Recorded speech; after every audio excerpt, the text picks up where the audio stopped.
Hello बच्चों, आप सभी कैसे हैं। आज मैं क्लास 4 का हिंदी व्याकरण का तीसरा पाठ पढ़ाने जा रही हूँ। आपका तीसरा पाठ है शब्द विचार यानी मार्फोलॉजी।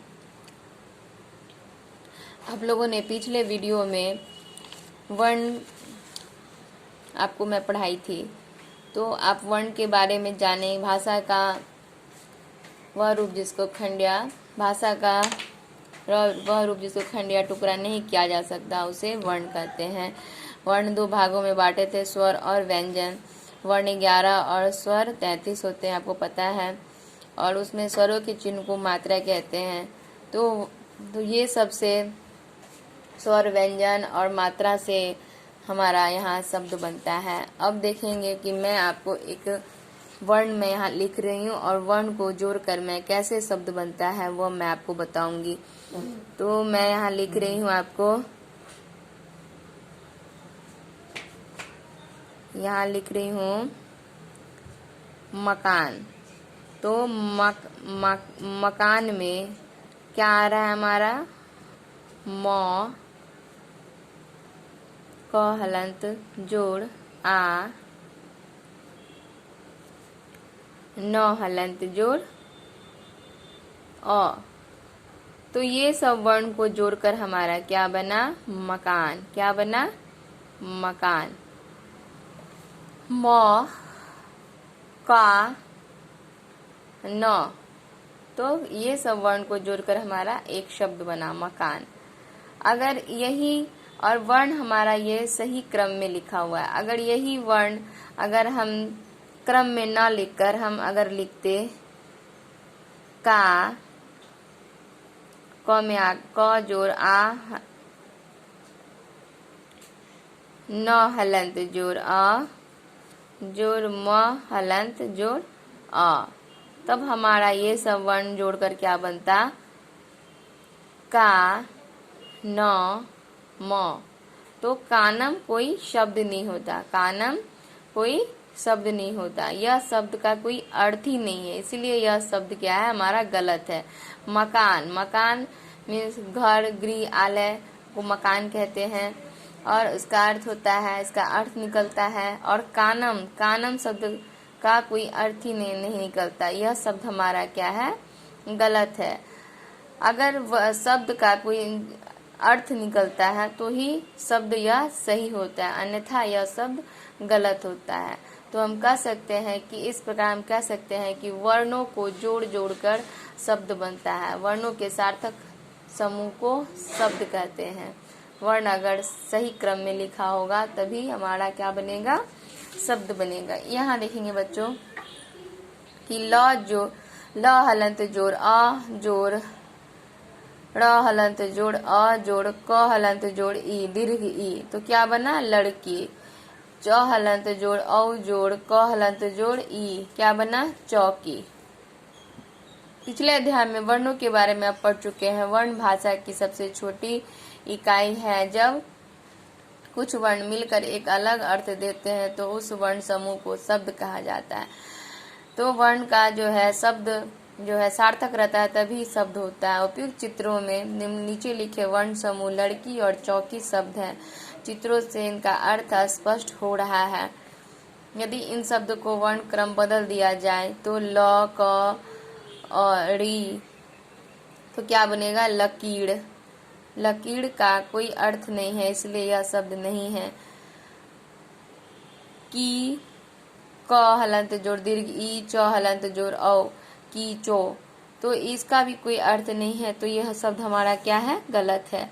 तो हम इस प्रकार कह सकते हैं कि शब्दों के वर्णों के सार्थक समूह को शब्द कहते हैं। अब शब्द के भेद हैं, प्रयोग के आधार पर और अर्थ के आधार पर। प्रयोग के आधार पर भी शब्द के दो भेद होते हैं। प्रयोग के आधार पर भी शब्द के दो भेद होते हैं, अविकारी शब्द और विकारी शब्द। विकारी शब्द और अविकारी शब्द। तो यहाँ हम सबसे पहले विकारी शब्द का बात करेंगे कि विकारी शब्द क्या है।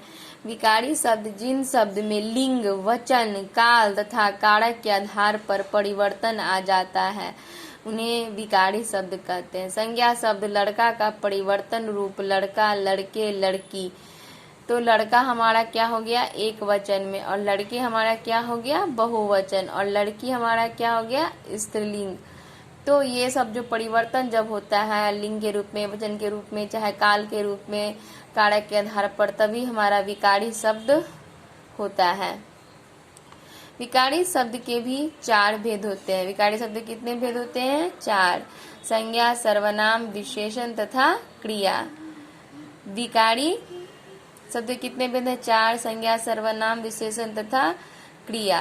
अब है अविकारी शब्द। अविकारी शब्द जो है कि जिन शब्दों में लिंग, वचन तथा काल तथा कारक के कारण किसी भी प्रकार का परिवर्तन नहीं होता। इसमें काल, वचन, कारक का परिवर्तन होता है विकारी शब्द में, और अविकारी शब्द में काल, वचन, काल, वचन, काल तथा कारक का परिवर्तन नहीं होता, यानी अचानक, हमेशा, ऊपर, आगे आदि ये सब में कोई परिवर्तन नहीं होता है।